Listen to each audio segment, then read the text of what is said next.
All right, so crypto market update. I just want to start off with BAT, Basic Attention Token. So initially, let's do an overview and just talk about like what went right and what went wrong, right?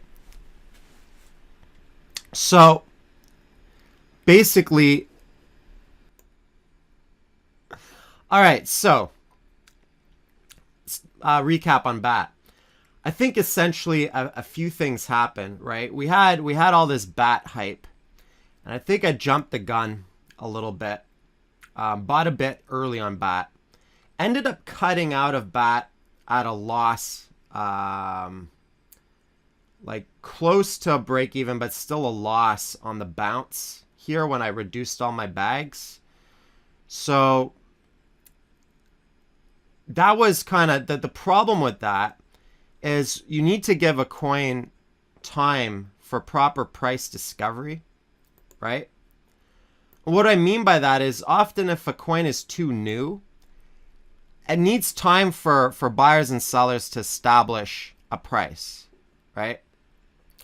So here's something interesting that you can see here. I mean, I could just draw, let's just draw a trend line like maybe like that, right? So one thing that I look for as far as accumulation is concerned is the number one sign for accumulation is a breakout from a descending trend line, sideways price movement establishing accumulation, establishing a floor of support, and then you start to see some green. You start to see that it's on the front side of the trend, right? You see here it's all backside, red, red, red, red, sell off, ICO sellers, selling, right? And then all of a sudden, you start to get some green and you make a higher low. And the higher low is like a little hammer candle, followed by a bullish engulfing candle, just kind of completely covers it. And next thing you know, we start to see some green, right? Green, green, retrace green. After sideways, after the breakdown of the descending trend line, right? So something interesting happened. Last week I bought some BAT again, and immediately upon the news of that hack, remember that Ethereum hack and all these wallets, ICO wallets got hacked, everything dumped. Now on the 1 day it doesn't look like much, so let's just zoom in here. Basically, as soon as I found out about that, I immediately went and I sold any Ether-based token. And I had some BAT that I'd bought. I don't know where I bought it exactly. I think it was in the 4s. I sold it probably close to break even. And then I didn't nail the bottom. Admittedly, I had much lower orders. So I was a little too greedy. Then when I saw this wick here, you see this wick on the 1 hour? I saw that likely I wasn't going to get a lower order. So I was able to buy back in slightly cheaper, probably closer to the 38 zone, right? And we were in the room and we were talking about that in the room. I mean, someone had pointed out the hack in the room. I think I was doing a live update. And then we played around and tried to go diving for scooping up some nice coins or whatever. So anyways, now this is up about 48%, which isn't bad, but I'm not going to sell it until it goes up like something really, really high, right? So like if I buy a mid cap, I'm not gonna take a small profit unless I'm just doing quick bounce plays if I think it's going bearish. Now here's the thing. So that's BAT, right? I started scaling into a few altcoins as mentioned in last week's report. I'll look at Bitcoin first. Actually, let me look at some of the altcoins just to give you my reasoning. I wanted to mix it, right? I have a few low caps that I've been riding for months that I never talk about, by the way, just because I don't want to pump the markets because they have no liquidity. So I avoid talking about those. But I did share a lesson plan for anyone who wants to go dumpster diving. Is it too late to enter bad at this point? Well, it looks like we got a retracement. It looks like we might get a consolidation pattern. Obviously, it's not the best entry point. But if this is the start of the front side, it could go up higher. So I would say like maybe the best approach, if I didn't have any, would be to perhaps position size and not go all in YOLO. And here's the thing, like when I buy mid caps or altcoins, please realize that I'm not going all in on any of these coins, right? Let me just make something perfectly clear. If any one of these markets tanks and you're in a severe loss, then if you're in a severe loss from any of these markets tanking, you've gone too heavy on position size, right? I'll put in tops on an illiquid mid cap. I'll put in tops 1% of my portfolio into this. Tops. That's the high end. Sometimes like 0.5%, right? So if you're getting absolutely crushed and you've got all in BAT and then BAT takes a 50% nosedive and your entire portfolio loses 50%, in my opinion, that's not proper risk management and position sizing. The best risk management for mid-cap coins is to position size, because stop orders are useless for mid caps.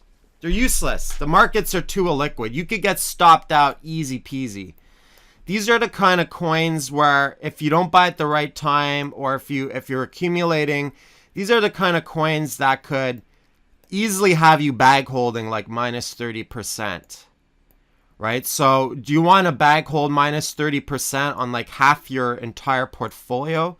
That's a pretty big hit. Or do you want to bag hold minus 30% on, let's say, 1% or whatever, right? And some people just go all in. Like I've seen some people go all in on certain coins and just get completely ruined by those coins not selling at the right time, or those coins, those coins not working properly, or not giving you instant returns. These could be like slow burners, right? Like it could take months for something like this to take off. Now here's like, and I actually wouldn't mind with the BAT I have. I'd be okay with bag holding it at this point. I wasn't okay last month or whatever when I was scaling out on the dead cats around here. Remember, we had a big sell-off, broke into a new low. So essentially, here's a graceful exit for you guys if anyone sees signs of bag holding, and you've got a descending triangle, right? And all of a sudden it broke down into a new low. But then that new low had a dead cat bounce, retested the top range before breaking down some more. When I sent out that market report on the 27th, right, this is the first sign of weakness on a lot of coins, a lot of markets. I sent out that market report on the 27th, and I said, I'm reducing all my position sizes by 50 to 80% across the board on everything except for long-term investments, such as CFI and ETC. And I'm going to reduce my positions by stacking limit orders and waiting for the bounce, having the market come to me on the bounce. Right, and that's what I call a graceful exit, to be able to get out relatively close to break even, if not maybe a small loss. I think it was a small loss dollar-wise, even though it looked like break even Bitcoin-wise, because the price of Bitcoin had dropped. So I think I still chalked it up as a loss because I was, going into Bitcoin, and then I hedged my Bitcoin into USD. But now, that I've made up for that on this recent batch. But this is a good lesson, and why we should be patient and not just chase. Sometimes you get in early, like edgeless. sometimes it works out. And like, this is kind of what I was thinking initially, like with Edgeless, the instant it hit the exchange, I bought some. We bought that stuff at like, I don't know, 2 cents or something. I don't know if anybody remembers how much it was. It was pretty dirt cheap. We bought it. It hadn't even hit Bittrex. It was on Liqui. And basically it went up to like 50 cents. I mean, it was a very, very good trade, very profitable market, right? So that, you know, sometimes there are exceptions. If you could buy it cheaper on Liqui or something before it hits a major exchange, you might get it cheaper, right? So, anyway, so essentially this is BAT, right? Let me just look at our XRP and give you some of my reasoning for XRP, right? Now, I wanted to pick some high caps too, some high cap Poloniex coins as well, just in case we saw some nice high cap pumps. Now, it still pains me. I didn't go heavy into Ripple, and I'll tell you why. It still pains me to have to buy something that's up ridiculous prices, right? I mean, this is just ridiculous. This is like still 1,500% from where we were getting it months ago at the beginning of the year.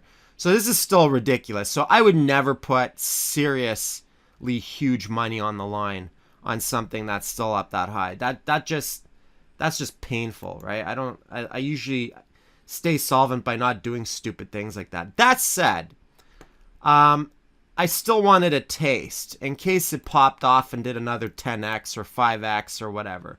Couple of reasons. And we'll see, right? This could go horribly wrong. It did kind of come down to the 78% mark, right? And listen, buying down here, in my opinion, is a lot better than a lot of the clowns that we've seen shilling Ripple all the way up here. I was watching people post Ripple charts all throughout this descending triangle.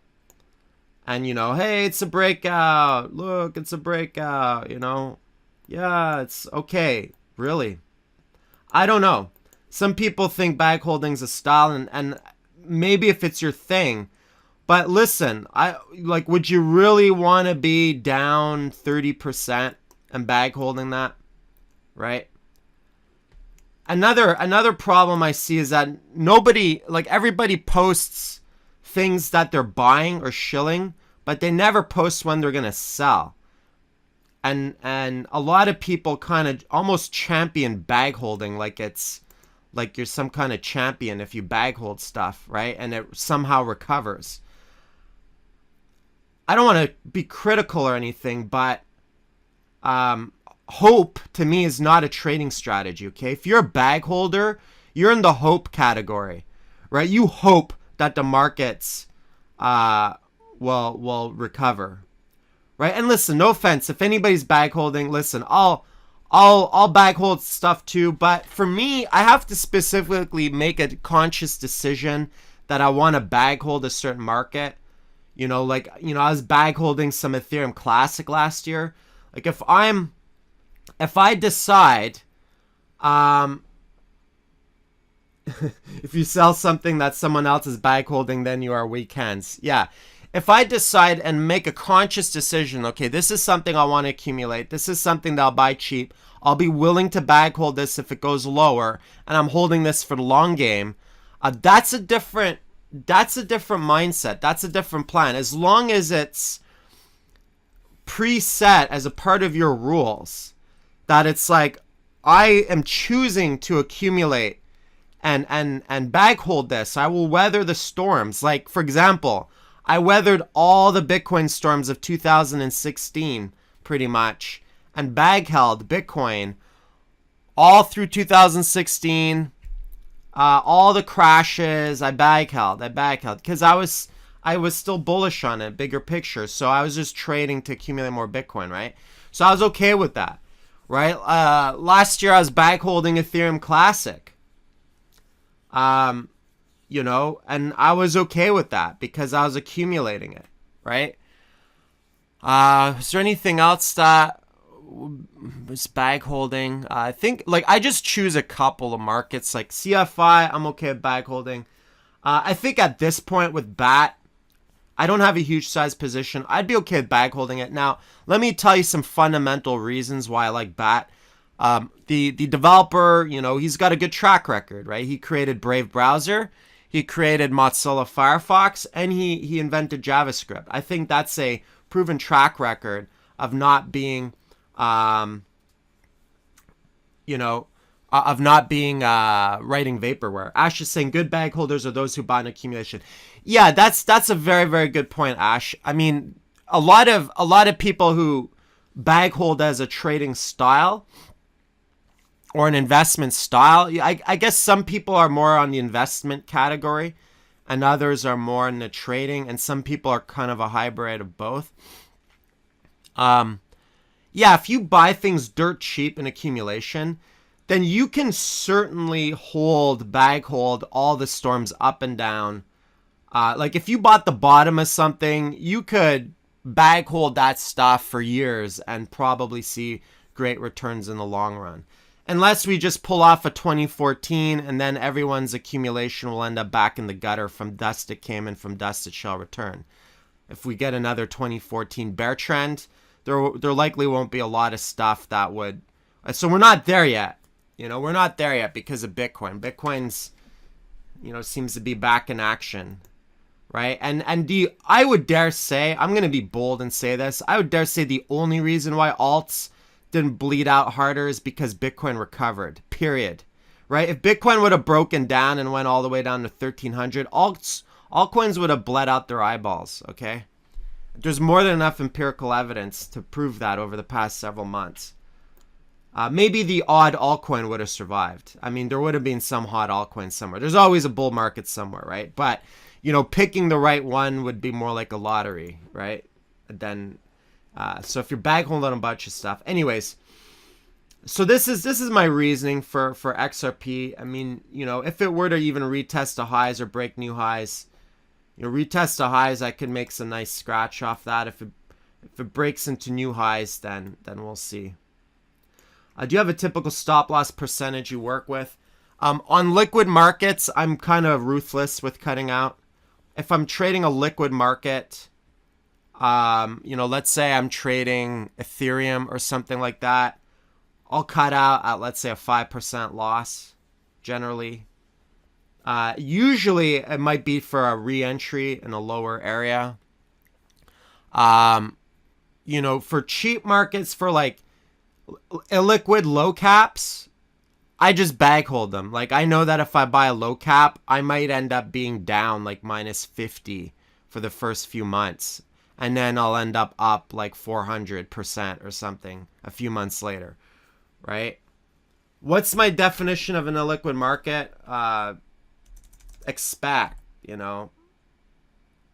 I'll show you a couple that I have. Don't go pumping these. This is, and I should have sold up here actually, so I'm bag holding this instead of selling. But in the long run, it could go up higher. But this is something that I started off, I bought here, and then it went down. I was actually down a bunch, right? And weathered the storm, and then it went up like 10x. And now it's only up like 3x or something. I don't know. Looks like a nasty looking chart. I probably should have sold into strength. But the problem is, the only way to sell into strength is if you stack limit orders. Otherwise, the market's too illiquid. What's illiquid? I mean, look at this order book. There's nothing. Look at that. It's nothing right there. Right? I'll show you another illiquid market that I'm in. Seems to be a personal favorite of dumpster divers. Is EQT. I bought this stuff like somewhere over here. But be careful, right? Like if you go pumping the price, I guarantee you're going to be in the red very quickly. So unless you're willing to, just keep that in mind. Like if you're going to accumulate like a low cap, look at this, illiquid garbage, Right? That's what I call dumpster diving. Right? Now, it's garbage until it gives you like, 10x or 40x returns or something ridiculous, and then it's not garbage anymore, is it? Then you convert it into Bitcoin and it's treasure. What else was I talking about? Oh yeah, GNT. Okay, so here's an example of something that I could have bag held and didn't. Right? Because I bought this in accumulation. I bought this down here, right? And I could have bag held this. Like so many trading styles out there that'll just weather these storms. But I had multiple exits. One was selling into strength right there, 50%. I sold 50% of this right up here. Why did I do that?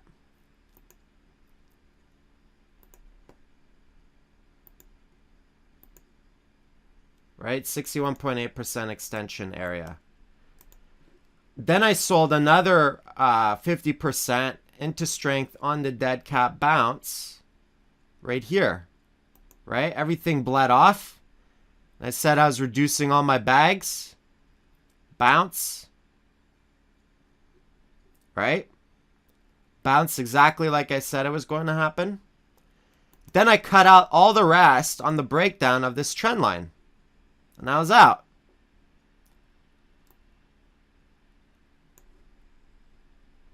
As soon as it started to break, I was out. So here's an example of, I would have cut my profit short if I didn't sell. Right? If I just bag held, there's no guarantee this is going to recover. I bought back in some GNT because I got to buy in lower. I probably only bought like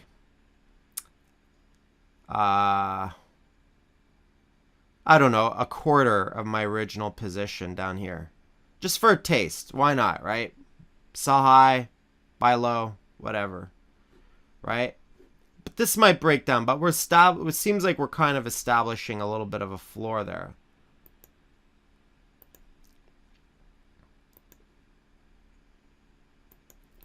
And it almost came down to 78, but, we've got some prior resistance, support type of traffic in through this zone, which is what compelled me, right? You see, you got some resistance, support, right? So I was like, okay, I'll buy back a quarter of what I sold, just to have some, and because I'm able to buy it back cheaper, so why not?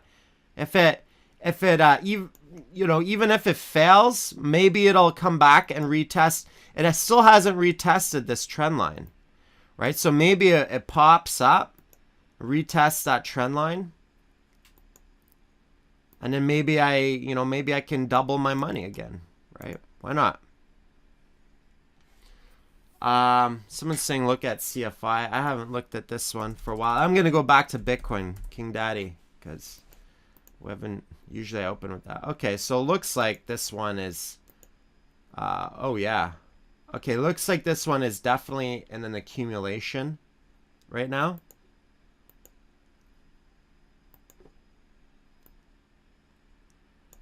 So let's say, let's just, whatever. The lines aren't perfect, just a general concept. General concept is you had a descending trend line, you had one down here or whatever. So liquid stuff, don't expect the charts to look pretty, right? Anyway, so we broke out of that and we started going sideways, right? We've established a floor, right? It means someone's holding this up, right? Still a liquid, but, there's enough buyers. Someone's buying to hold this up. That's why it's called accumulation.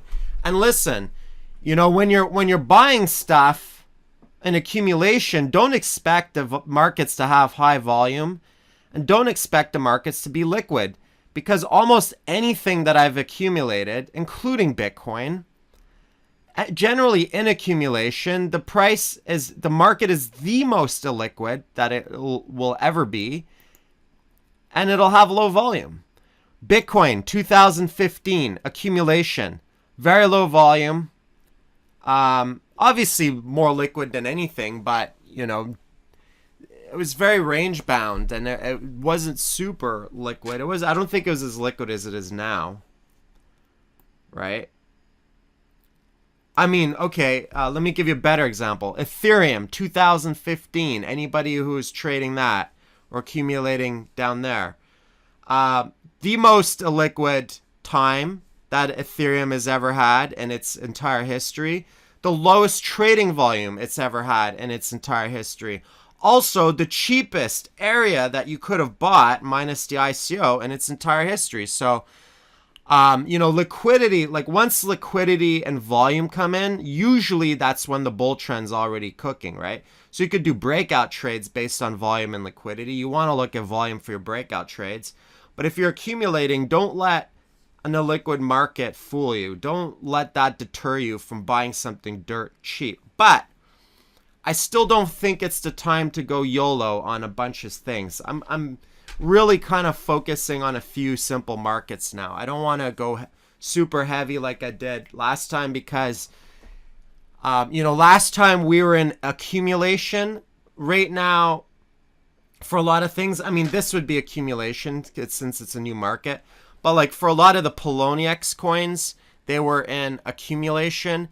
Now there's a possibility we might be in reaccumulation, but you're still buying at ridiculously marked up prices. So you really got to take that in account, and it could all fail, right? It could all fail.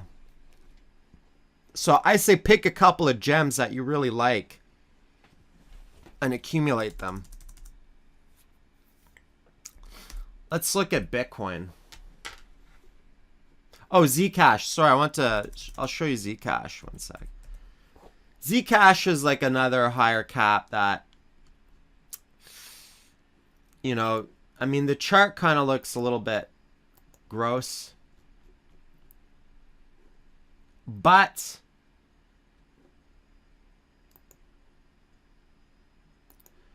okay, so it hasn't quite hit the 78, but there was like a lot of prior resistance and support in through this area, right?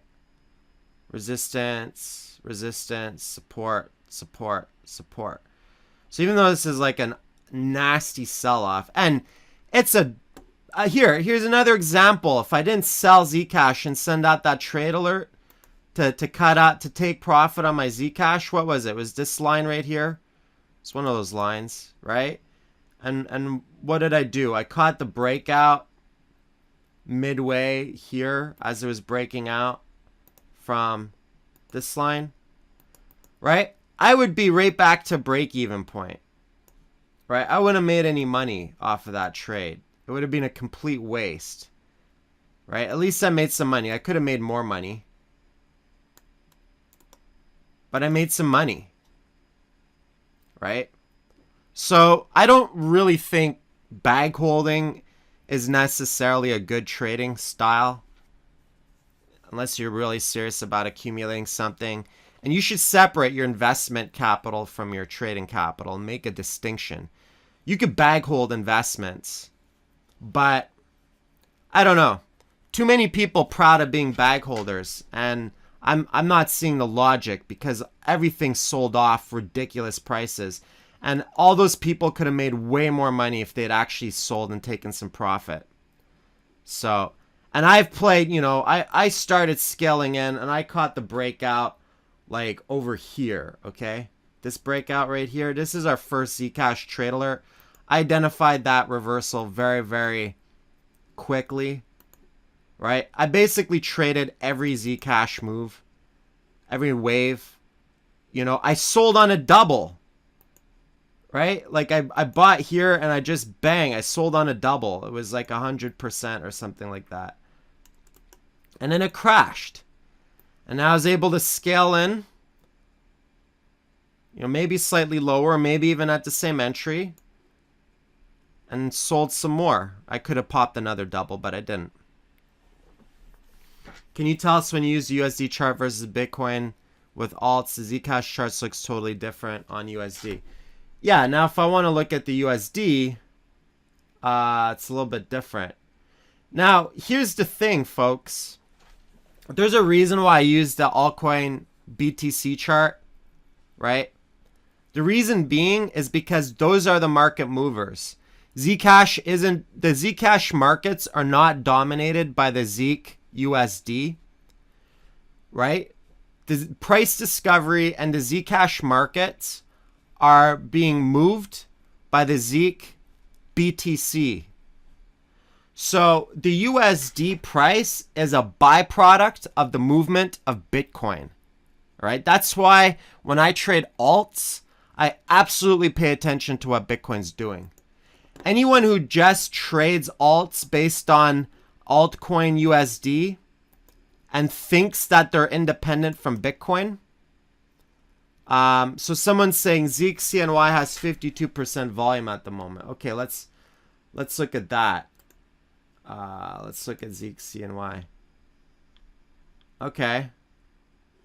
Different kind of looking chart.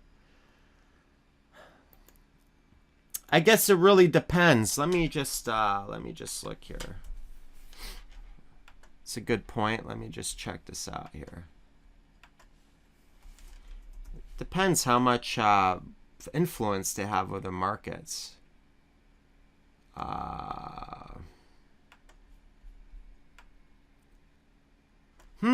Interesting. So Zeek CNY has 10 million in volume. They don't have that exchange listed here. The exchange is SZZC. I'm not even familiar with that exchange. Okay, that's interesting. It's very interesting. So that's definitely something you want to keep your eyes on. Okay, before I get into other markets, I'm going into Bitcoin. Because obviously this is my biggest position and the thing I'm actually most excited about. All right, so we've got like a really nice, kind of like a bull pennant formation, right? Bullish consolidation pattern on a pushing up against all-time high resistance. You see a lot of Twitter people charting Bitstamp. Well, Bitstamp has like a third of the volume that Bitfinex has. And you know what? People are trying to tell me that GDAX is the market mover. I actually tested this in my scalping the other day when we were dumping. And Bitfinex was definitely moving the markets at that time. So, I don't know. Bitfinex is #1 for trading volume in Bitcoin. $51 million in trading volume on Bitfinex alone. Next is BitHump, which is a Korean thing. Next is Poloniex. Where exactly is GDAX? GDAX ranks at number 11 for trading volume. So I really doubt that GDAX is moving the markets when they're only half the volume that Bitfinex is. I still think Bitfinex is the market mover, and I've tested this. CoinMarketCap under markets. I've tested this because I live scalp off of Bitfinex, right? So I don't know. GDAX is too Mickey Mouse. You know, they hit the circuit breakers every time the markets dump. So how are they the market movers if they're not even working half the time when the markets dump, you know? So I use Bitfinex charts. The only time the Bitfinex charts don't work is when you look at that one area where they got hacked in 2016 and we're missing a red candle. That's the only area on the Bitfinex charts. But for all recent TA, I find Bitfinex is a lot better. Listen, who got this party started, right? Who got the party started and got Bitcoin up to these high levels? Certainly wasn't GDAX, it was Bitfinex. You know, who was several $100s above everyone else, and everyone was calling it a fake rally because you couldn't withdraw USD from Bitfinex or whatever. They're calling it the Finex fake rally. Well, it's so fake, we're like $2,700, we're still up here. Several months later, it's so fake, right? So Bitfinex was kind of dragging this bull by the horns, and everyone else was all kicking and screaming, and Bitfinex is like, "See ya, peace. I don't care. You guys follow me, don't follow me. I don't care." Right? And it just kept on going up and up and up and up, and then, so on and so forth. So I still think it's Bitfinex is what I'm using the chart. I don't care. Everyone's gonna use their own flavor of charts, but I find Bitfinex has served me well. Right? So I'm still riding my long from here. I'm still riding this. I haven't done anything, folks. Right? I know people have been trying to get cute with the markets. I know some people are like, oh, I had a friend who sold at 2,200 on the phone. A neighbor / friend of mine sold at 2,200. And I practically yelled at him. I was like, what are you doing? And I don't tell people what to do and advice and blah, blah, blah. But this guy's like a close friend of mine. So I could yell at him and be blunt, right? I was like, are you an idiot? Get back on that ship. You know what? He had to buy in a little higher, right? Anyways, I had another buddy who got kicked off the trend. I know probably students got kicked off the trend. I watch people on Twitter taking profit at 2,400, trying to get cute. Oh yeah, I'll buy the breakout. Then the breakout's up here. Right? Alright, so anyway, so that's that. I'm still waiting, guys. I'm not trying to yeah, no worries. Anyway, so this is a nice bull pennant. I like it. I'm whatever. If it flops, it flops. I got a lot of wiggle room, folks. I don't care. I think it's gonna break out.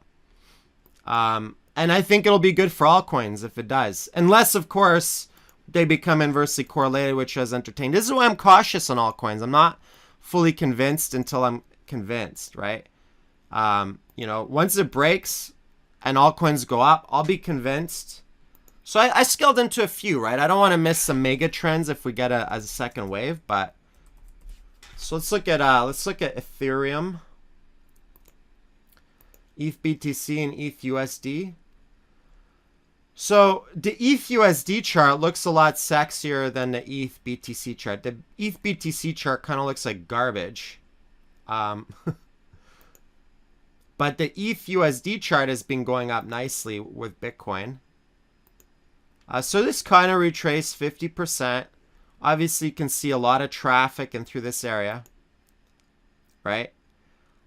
We had this nasty fake out, and I didn't get caught up in this fake out, but I'm sure some people just got completely train wrecked by this. Maybe USD they'd still be up, but there's a lot of people chasing the breakout here, right? And look at that full retrace, boom, just sell off. This was after that hack, that major hack. This generally, like on the ETH BTC chart, this generally wouldn't be my most optimal favorite place to buy. I mean, yeah, kind of looks a little bit head and shoulders like here. But you could make a case for an inverse here. I mean, it is establishing price support, right? So I'm not going to say it's total wash. I mean, obviously the greedy part of me would just love to scoop some up here or even here, but the markets, they don't really care what I want, right? They just do what they do. So, two general areas that I'd like to buy. Now, obviously anybody, and I know some people in the room did this, anybody who bought blood on the US charts when it was at a $1.50, $1.40 is up a disgustingly nice chunk of profit, right? Did anybody buy that dip down there? I was so fixated. I was really considering it, but I was so fixated on Bitcoin. But in essence, this actually would have made nice. All right, we got some dip bars, 137, 136, 135, 162. Good. You see, this is the beautiful thing, folks, right? Like you don't have to follow every trade that I do, right? You just got to apply the same principles and find your own gems and your own setups, right? So this is what I find more powerful is people having the tools to just go hunting and make money, and sometimes more money than I make on some of these trades, than just completely blindly waiting for me to hand you what I'm trading on a silver platter. So I actually get great satisfaction in knowing that several people in the room are and Dan's holding from $45. So Dan's the real winner here. I guess that's why Dan was excited to talk about ETH. So Dan's holding from down in the gutter over here.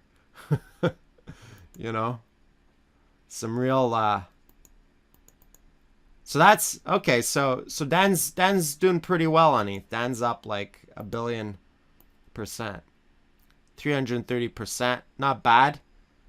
Could have been double, but it could still recover. ETH's not out of the game yet,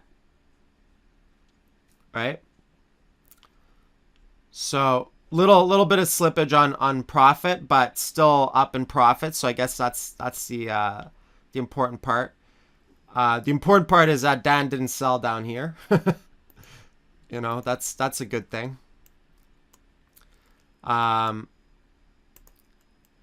Now,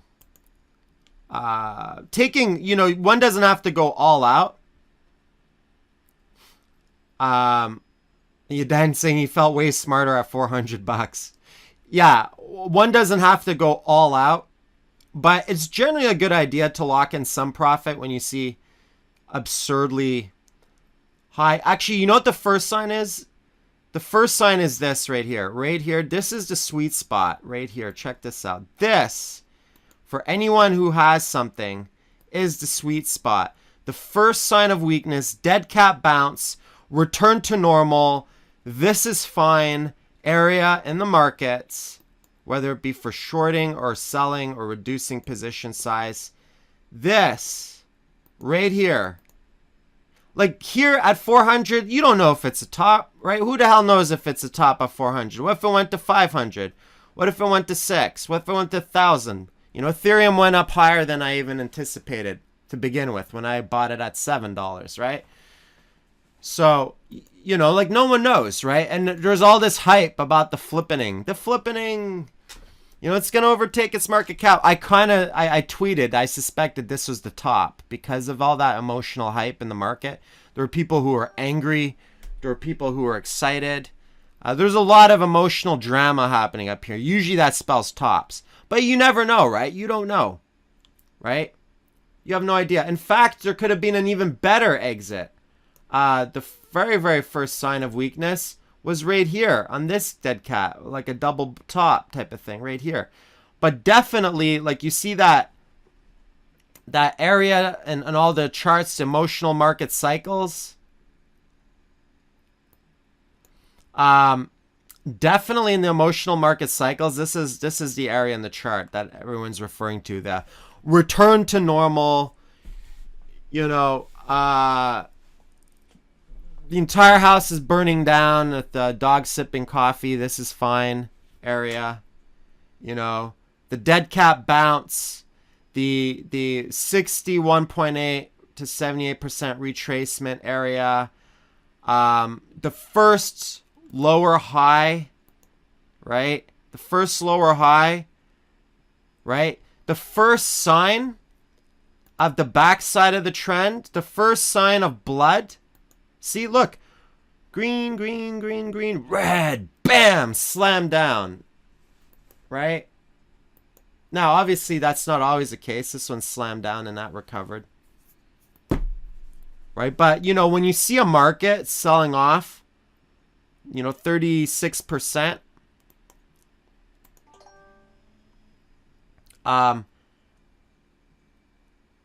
And check this out. Didn't this come up close to that dead cat bounce area? Or anyways. So this would be like a second chance offload your bags.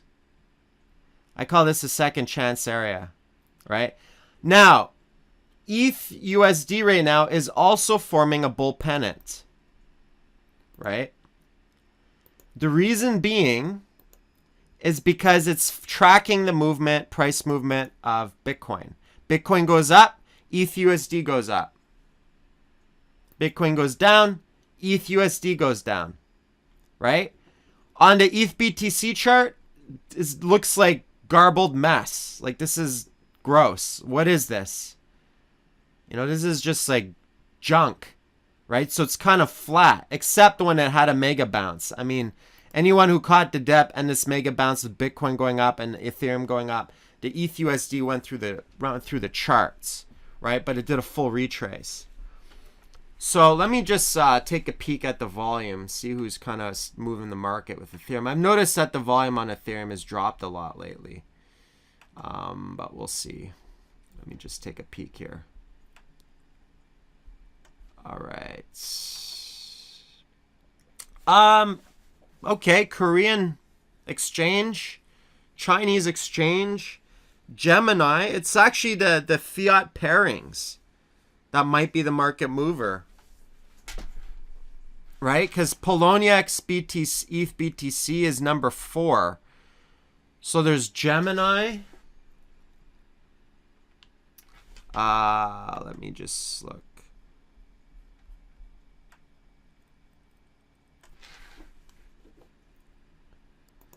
So Gemini exchange is actually the most liquid ETH USD exchange. That I didn't know until just looking that up right now. But China's pushing more volume on OKCoin since they added ETH.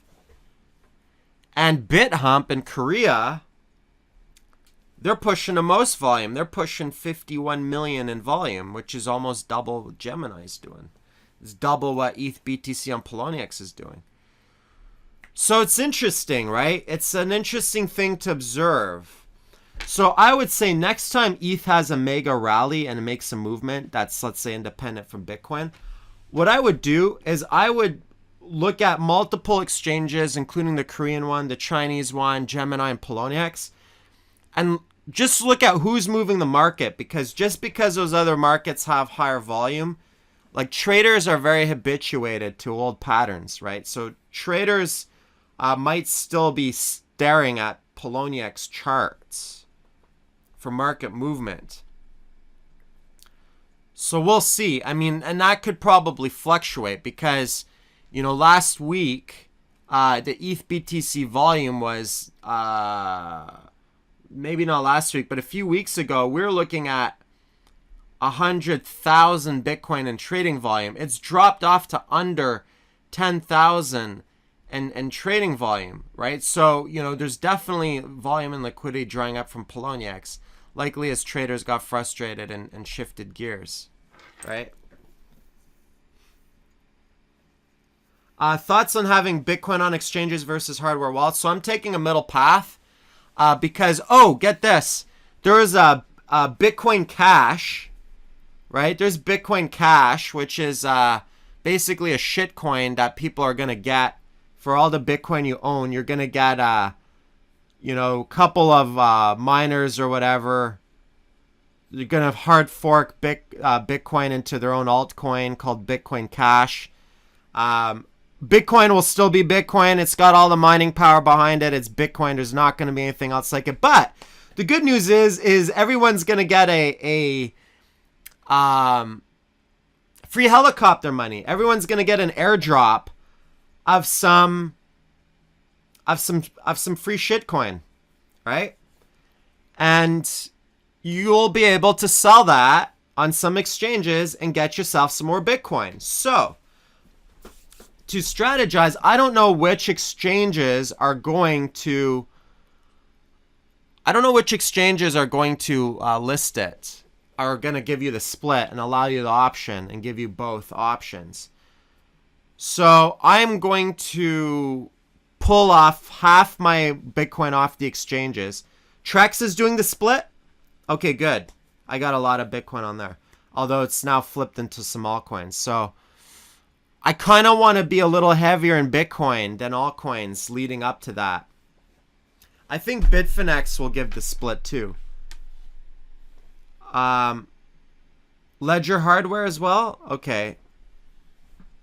There'll probably be like some splitting contracts or whatever if you're on a Trezor. So there'll be some splitting mechanism similar to what we saw with Ethereum. I don't know about BitMEX, but I'm going to reduce my bags on BitMEX. I've got too much sitting on there right now unnecessarily because they have leverage. So I'm going to basically my plan is today is I'm going to take half my trading capital off the exchanges, put it back onto my hardware wallet so I can get as much of that Bitcoin Cash as possible, and so on and so forth. So Ash is bringing up a very interesting point. Then altcoins are going to bleed because everyone is going to BTC to receive BCC. That's actually a very, very good point. Right? And this is the reason why I didn't go all YOLO on altcoins. One reason, not the only reason. Another reason, I just want to see if they would keep their correlation with Bitcoin when it breaks the all-time high. Because every single time, let me just tell you this, do not assume anything based on old habits. Every single time Bitcoin breaks a new all-time high, you need to treat the markets almost like a fresh reset. You need to look at the markets, look at altcoins and say, are we still correlated or have we regained inverse correlation? Right? Because every time Bitcoin broke out of a new high in 2016, altcoins bled out the eyeballs. Okay? And then we broke out the all-time high, they all became correlated. But altcoins have only been correlated for the past 1 month, 2 months, 3 months, 3 months. 3 months, folks. 3 months that they've been correlated. So that's why I'm not going super heavy YOLO like a lot of other altcoin traders. And I want to see with some empirical evidence. Are we going to stay correlated or are we going to flip into inverse correlation? Well, Ash brings up a very interesting point. There's now an incentive mechanism for people to sell altcoins to get more Bitcoin, to get some more of that Bitcoin Cash altcoin, right? Free money, right?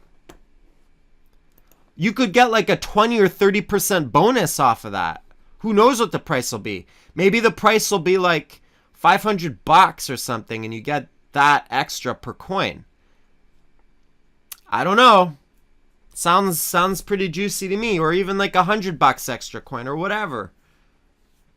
Sounds pretty good to me. The split is not confirmed. Well, I know I saw a post. Here's the thing. I'm not talking about a split in Bitcoin, right? This is different. Let me show you what I'm talking about. Okay, so this is different than a network split, which was the worst case scenario between miners and users. With user activated soft fork, if miners didn't get on board and signal and lock in segregated witness last week, then we'd have a real threat of a major network split and a schism between users, developers, and miners. Right? That was the bearish hard fork split scenario. Okay? As far as it stands now, all the miners have signaled now for BIP91 and segregated witness, and they'll all be in consensus with all the BIP 148 user activated soft fork nodes. Therefore, Bitcoin will continue to be Bitcoin with no network split. It will stay whole. All right. However, there is a small subset of salty Bitcoiners or altcoiners, whatever you want to call them, crypto heads, who are starting Bitcoin Cash. And they will airdrop to all Bitcoin holders. You'll be able to maybe go through a splitting contract and get yourself some altcoin called Bitcoin Cash, right? This is an altcoin. This is not a fork. This is not Bitcoin. This is not the Bitcoin network splitting in two. Bitcoin network has consensus right now. This is an altcoin called BCC. There's a difference. So don't mistake this, what a handful, a pocket full of people. Listen, anybody today, right now, could go split the Bitcoin fork the Bitcoin network all day, every day. They did it with Peercoin, they did it with whatever. We could create altcoins all day long splitting the Bitcoin network, okay? We could do that. It doesn't mean that Bitcoin network split in two or fell out of consensus. Anybody has the power to fork. If you've got some, listen, you could have one single miner, okay? You could have an ASIC with low hashing power right now, right? And you can go create your altcoin and fork the Bitcoin network and create your own altcoin, your own branch with your own little hashing power and being your own little separate universe, mining your own coins, okay? So anybody can do that, and this is what these guys are doing, right? That doesn't mean that the Bitcoin network's not consensus. So the good news is Bitcoin network is in consensus. Unless miners do some real fishy last minute stuff, everybody's in consensus 100% right now, right? There will be no split on August 1st. That is good news. That is very, very good news. All right? That was the thing that I was concerned about. That was a worst case bearish scenario if we didn't have consensus. It so happened that the fundamentals lined up perfectly with the technicals because they start signaling right here when we start to bounce. I based it on a technical trade and emotional market sentiment. I wasn't actually basing it on those fundamentals. But once those fundamentals came in, it was like rocket fuel. Boom. So as it stands now, 100% no split on August 1st as it stands now, as far as I'm aware. If there's any other information that I'm missing out, then feel free to share it in the room. So that said, you could get some free altcoin. And I don't care, like Bitcoin Cash, whatever. They're all the same to me, right? I trade them, I get more Bitcoin. That's what I do. That's my thing. I trade altcoins, I get more Bitcoin. So I'm okay with that. You know, if they want to helicopter drop some Bitcoin, some Bitcoin Cash, some BCC, and give me some altcoin, maybe increase my bags by 10%, 20%. Heck, imagine that, increasing your Bitcoin holdings by 10 or 20% by getting some of this free stuff. I like that. Even if the price were to drop 10%, or like worst case scenario, what if it were to drop 20%? What if I bag held it and it dropped 20%?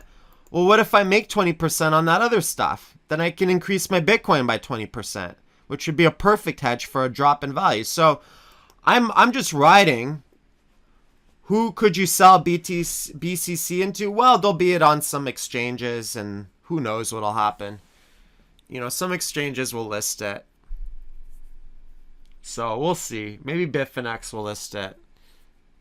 Hopefully maybe Bitrex will list it. You know, we'll see. But I'm all for getting some free altcoin. I'm okay with that. And you know what? In a perfect world, maybe it has like good value. Maybe it's like 500 or $1,000. That'd be awesome. Imagine that, an extra 500 or $1,000 for every Bitcoin you have.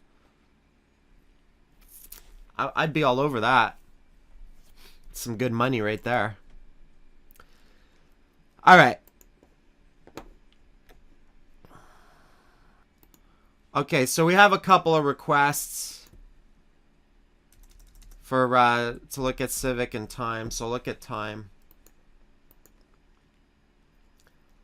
Time is just kind of like meh. You know, I had sold, just when I sold everything, Time was definitely on the list. Now, dollar-wise, I made some money off of this, right? Dollar-wise, I made some nice profit because we started buying at like $7 and I was able to sell closer to the $20 range. Bitcoin-wise, it didn't do a heck of a lot, but it could be a nice little double bottom though, Bitcoin-wise. So something to keep your eyes open for. So Civic, right? Check this out, right? Look, accumulation, right? Broke down the line, went sideways, accumulation, markup, higher lows, boom, higher lows, higher lows, higher lows.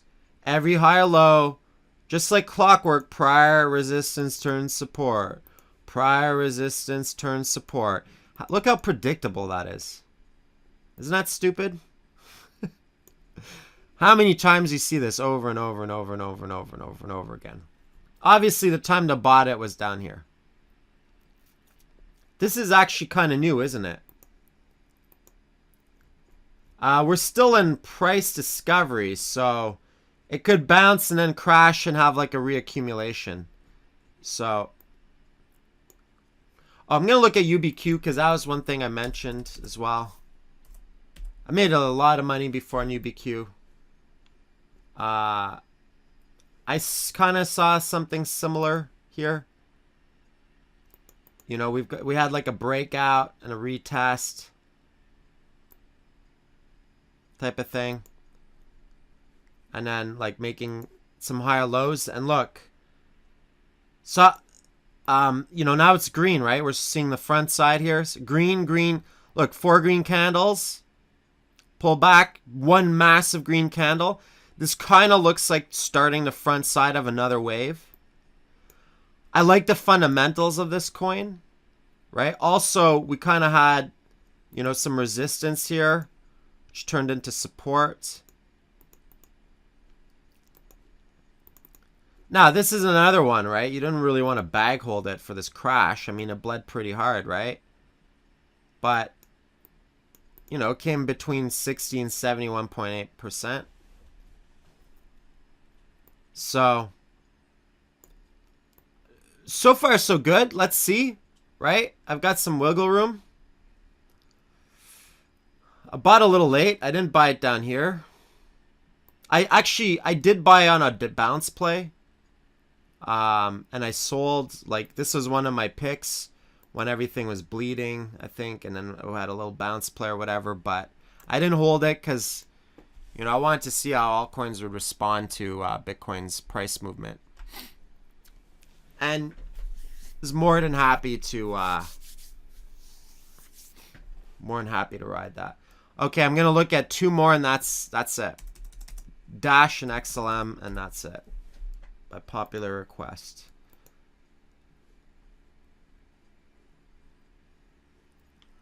Yeah, looks like possible breakout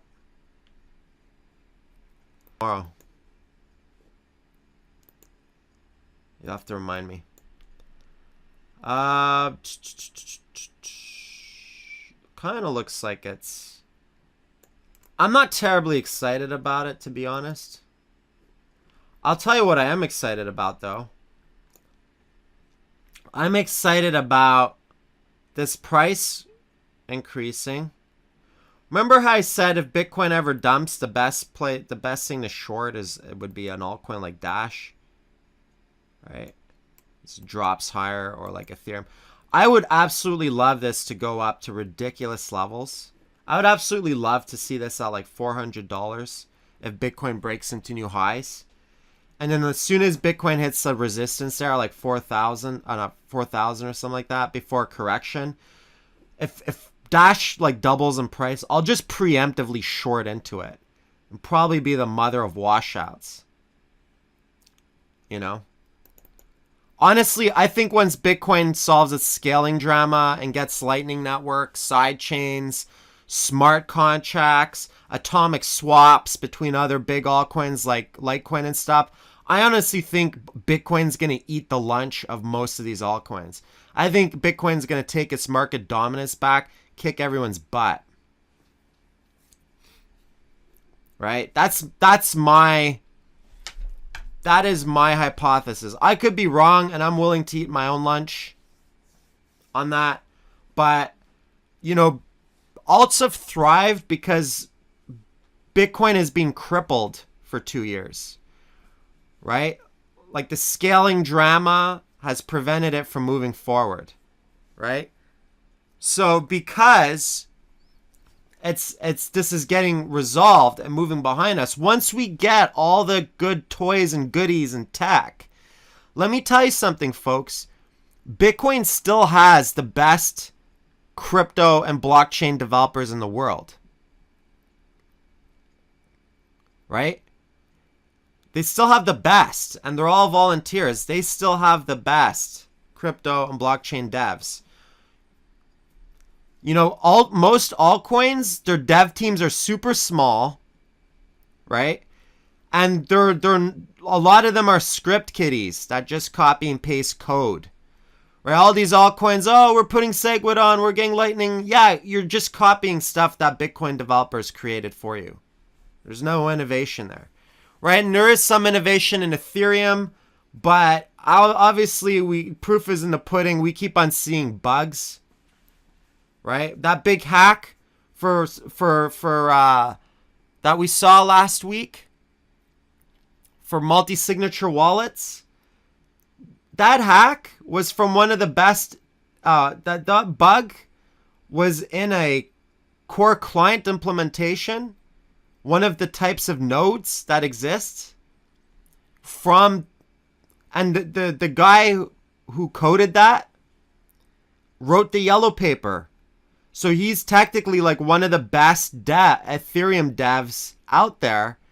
And there was still a bug in the code that led to a major hack. And that's not his fault. That doesn't mean it's not a reflection of him being a bad dev. It's a reflection that Ethereum is extremely hard to secure because it's got a really, really, really wide attack surface area to attack. Right? That's what you get when you have a Turing complete blockchain. You do all kinds of weird stuff to it. Now, I'm not a hacker or programmer, but I at least keep my ears to the ground and listen to what's going on. And, I know hackers and lots of programmers, so I'm at least plugged in fundamentally on what's going on, right? And you see it. I guarantee you, I told you this last year, and I'm going to tell you this again this year. The hacks on Ethereum are not over. Right? That same attack team that hacked last year, some people suspect that same team was behind the Parity hack. And the one thing about hackers is when they find exploits, sometimes they'll know exploits and they'll just sit on them for a while and they'll just trickle feed their hacks, right? Now, I don't think it's, I don't necessarily think it's ethical or whatever to hack people's coins and stuff like that. But I also think it is the law of the jungle in crypto. And if your blockchain's not secure enough to handle hackers, then your blockchain's not secure, period. Right? And these are problems you're not seeing in Bitcoin. Right? Because pocket calculators don't get hacked. Right? So, anyways, Ethereum still has a lot of growing up to do. It's got a lot of growing pains. Okay, XLM, and then I'm done. Elastic money. Okay, ooh, XLM had this real big pop, like a pump and dump. And I guess it's kind of, maybe a reaccumulation if we get some sideways here. Prior resistance, turn support.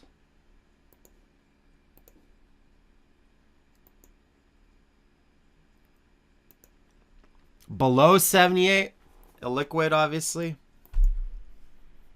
Yeah, very illiquid. Tiny little bit of buy support. I'd be careful, obviously, if you're going to buy some position size. But hey, if you wanted to buy a low and sell high, it has made a higher low. It has retraced more than 78%. It has hit prior resistance and support. There is some possibility here. I skilled into a few altcoins, folks, but let me just say I'm very cautious. I also want to get some more of that some Bitcoin Cash and hold a lot of Bitcoin after that August 1st. I think after August 1st I might just go to town on altcoins, but so anyways, that's my game plan. And so that's it for this video.